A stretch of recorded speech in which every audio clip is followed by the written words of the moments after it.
Hi, welcome back to IndyCar on the 19th of March. Now, looking at the news today, in fact, virtually any news story at all that you care to mention, you could be forgiven for thinking we're in the middle of the silly season. Some of the stories emanating, particularly from the mainstream media, are just so plainly ridiculous that it beggars belief. So what am I talking about? Well, let's talk first of all about the Orange Order's plans to hold a march through a borders town. Now, they had applied to do this some time ago, and the local authority had said no, they didn't want this to happen. Not only that, but all the local business owners have said that they are going to shut down their businesses if this march goes ahead. So it's very obvious that the border town finds the whole idea of a sectarian march by the Orange Order through their small borders town to be a completely alien idea, something which they would never have countenanced themselves given the chance. And of course, the Orange Order is a highly sectarian organisation, and for it to start to claim that it's some kind of victim here would be a shock. But that's precisely what they've done.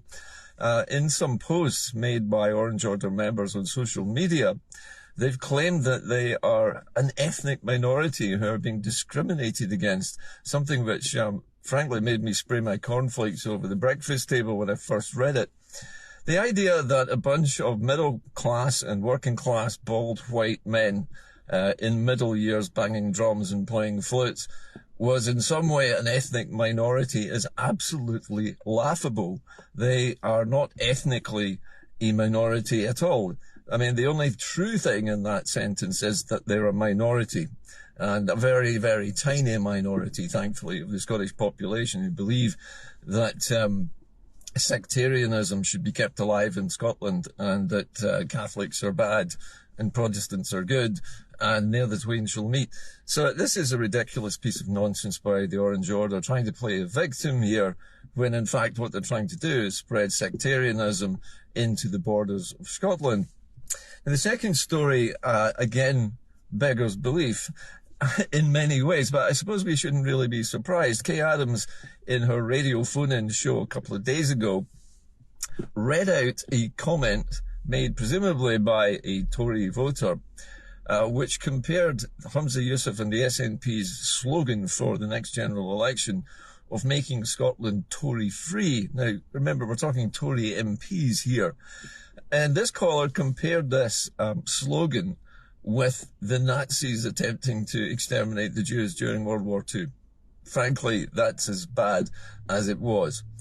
But the fact that Kay Adams gave this caller such prominence and read this out aloud is also laughable, because there is no way that you could compare the idea of removing Tory MPs from Scotland as being somehow ethnic cleansing of Tories in Scotland. Now, they claim that there are some 700,000 Tory voters in Scotland. That may well be true, actually, because generally speaking, about 20% of the Scottish population claim to be Tory voters, although many of them keep quiet about it and don't like to publicise it. So it's possible that there are 700,000 of them, but nobody's suggesting exterminating or removing 700,000 Tory voters from Scotland. Just simply the idea of having a general election where the SNP beats these Tory candidates and they don't get elected is not the same thing as a Holocaust, let's face it. Now, when you start making claims and comparing your political opponents with the Nazis and the Holocaust, you know that the person making these claims has completely lost the argument, is now reaching for something to compare their opponents to, which is suitably horrible. Anyway, moving on, there was a poll, that's not a poll, a sort of contest, if you like, a bit like the Rotten Tomatoes kind of thing. And this was a contest, if you like, to find the most miserable place in the world to live. And interestingly, the United Kingdom came second top. Now, I can't remember exactly whose country was the most miserable. It would either be North Korea or some other place out of the way in which there was not much to do and not much hope. But the United Kingdom came second, the second most miserable place on the planet to live. Now, that is a very, very interesting result for any kind of poll. I'm not sure who responded to this and how broad the response was, how many different countries were involved.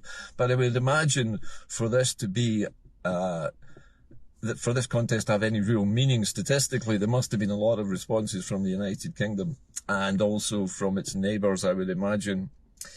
Now, not only is the United Kingdom the second most miserable place in the world to live, but England, it seems, the part of the United Kingdom which claims to run the rest of it, seems to have an energy crisis.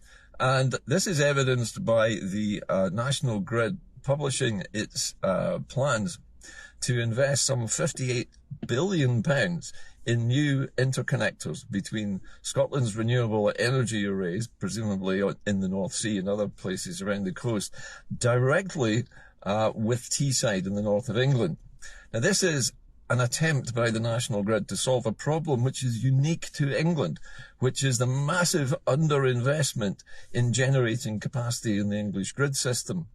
Now, we know that the demand for electrical energy is going to go up, partly because of the electrification of cars, for one thing, and generally the sheer number of electrical gadgets which we now rely on, including the thing that I'm actually broadcasting on at the moment.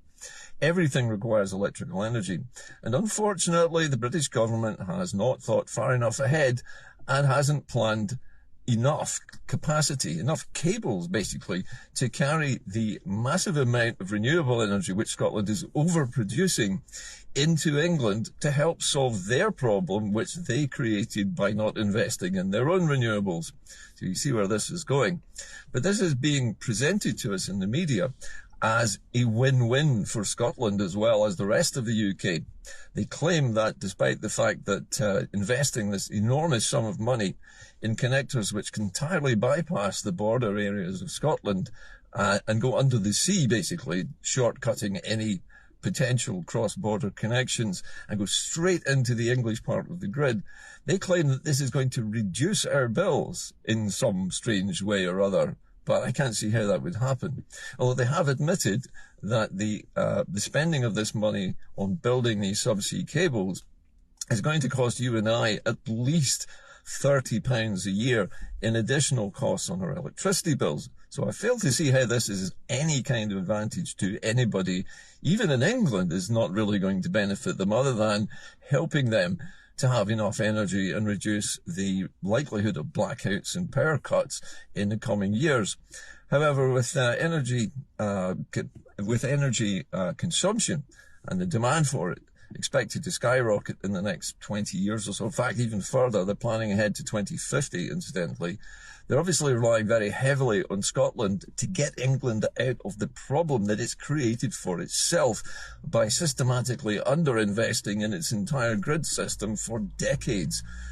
Something which Scotland, unfortunately, has zero control over because the energy grid system itself is run by a company based in England, which is entirely really looking at the problem from their end of the telescope, which is that England is running short of electrical capacity and it needs the energy from Scotland, but it hasn't invested in cross-border connections at all, and now faces a backlash from those who don't want to see pylons, which is understandable, I suppose.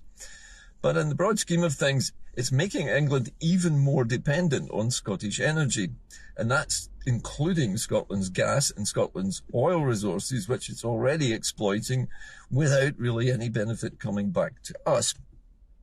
So as far as energy connectors are concerned, this is another attempt really to tie Scotland even tighter into the United Kingdom infrastructure and make it even harder for us to exit.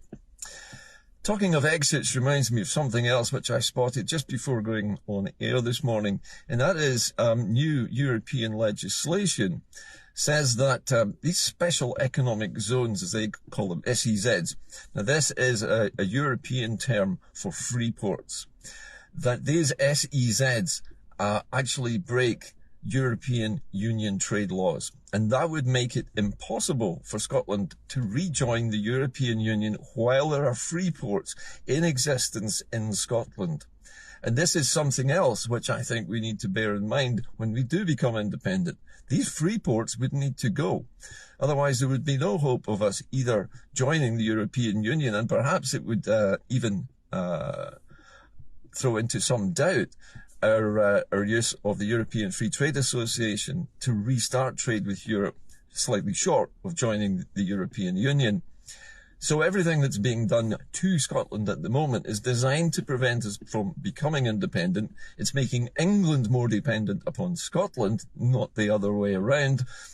And it is making it more and more difficult from a practical viewpoint for us to disentangle ourselves from the long-term underinvestment that England has a problem with in its energy systems.